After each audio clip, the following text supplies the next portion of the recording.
One of our favorite survival garden crops is really delicious. It's very easy to grow and harvest, and it provides a lot of nutrients that will supplement our dry goods that we store. Any guesses what it is?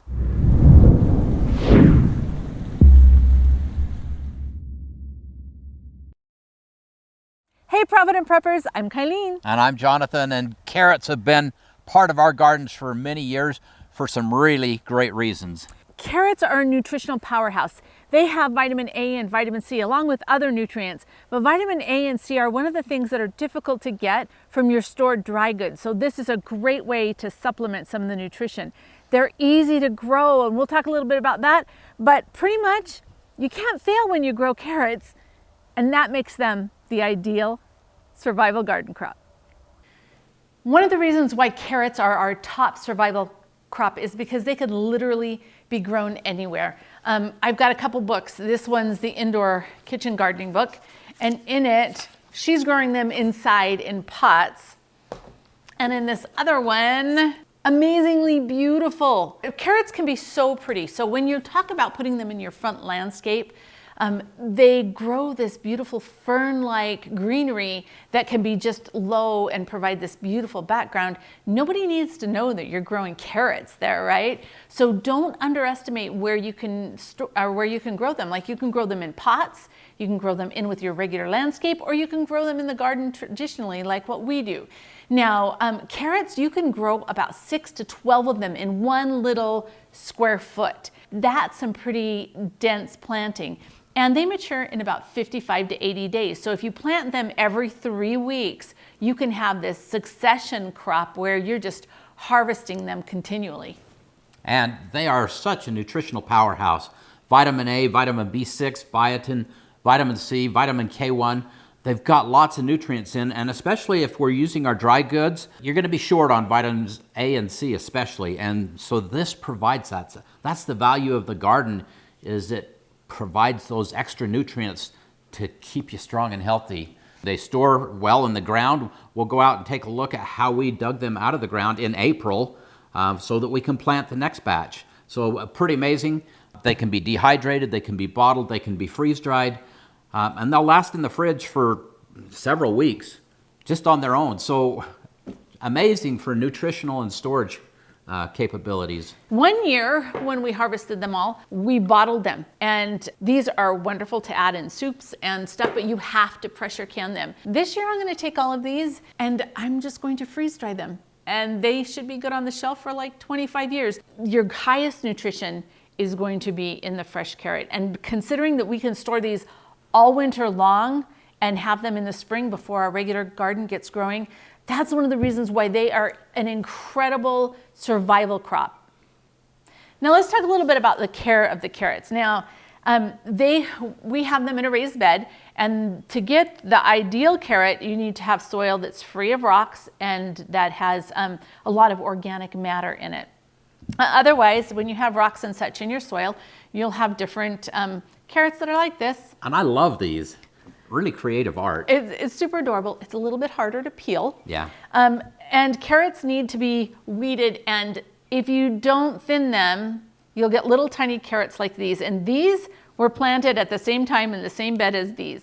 The other thing about carrots is that you don't want to put a lot of nitrogen in with them, because the carrots actually don't taste quite as good when they're in a high nitrogen environment. So these little guys, they will grow even in rough soil conditions. They might look a little bit more like this, but you can grow them pretty much anywhere. Yeah.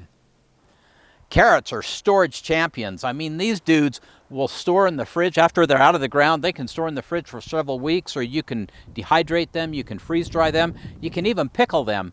But the thing that really gets me excited about carrots is the fact that I can leave these in the ground through the winter. We put on a bag of leaves to protect them, to insulate, but you pull this bag of leaves off and look at this soil.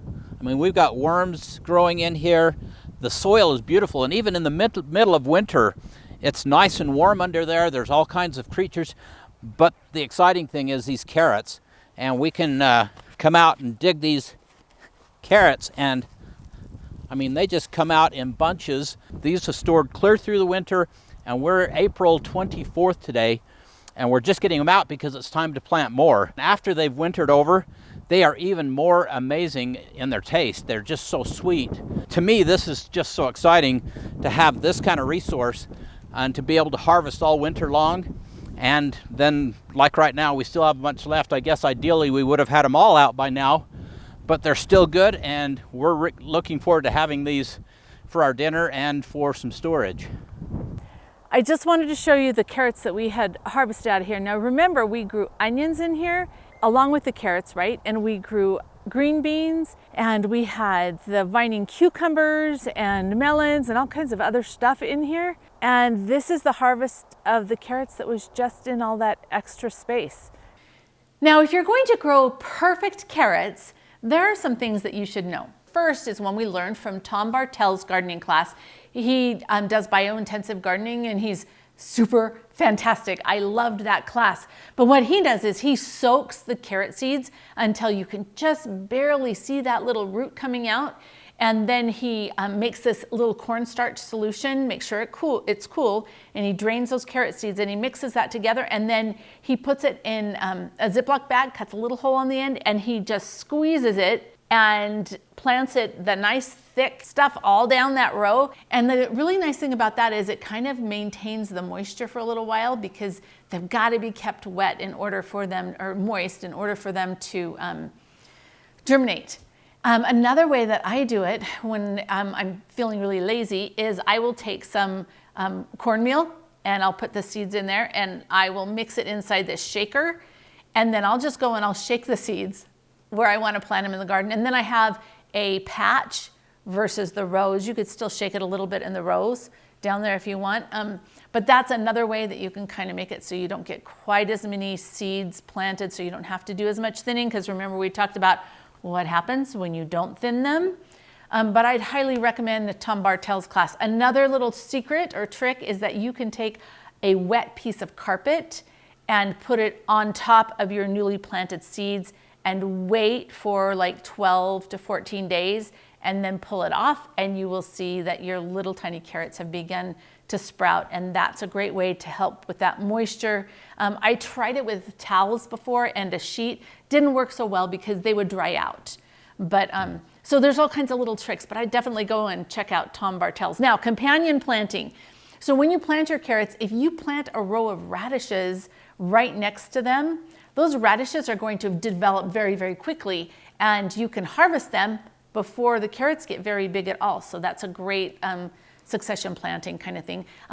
Nasturtiums, wonderful. Oregano, lettuce, tomatoes, borage, and cilantro are great. There's this book that I love. It's Carrots Love Tomatoes, and it's all about companion planting. And one of the things that she does is she plants carrots beneath where she's going to plant her tomatoes, because that combination works really well. The roots of the carrots don't bother to the tomato plants, and so you're able to get a higher density planting going on there with friends, right? Vegetables that can be friends with each other. You do not want to plant carrots near celery, other large root crops like potatoes. They don't do well like that. Fennel, dill, or parsnips, just stay away from that, right? And then let's talk about a little bit about seed harvesting. So I highly recommend getting a good book like this, Seed to Seed. This is my favorite little thing. So you need to understand how to harvest the seeds, but you've got to start with good heirloom seeds. This is my little container that has my seeds from the new way that I've organized them. But I have different varieties here. These seeds are from Survival Garden Seeds, and I love them because all of their seeds are heirloom, and which means heirloom or open pollinated. They're not hybrid, which means that if I plant these carrots, when I save the seeds, I'm going to get a carrot, a baby carrot that's just like the mom, right? Or just like the parent plant. But the problem with carrots is that they will cross-pollinate with something called Queen Anne's lace. And that is a weed that is found a lot of different places. And when they cross-pollinate, then you're not gonna get the beautiful carrot, and you might not even get a carrot. So you want to do one of two things. You either want to distance that from any other carrot, right? It needs to be about a half a mile.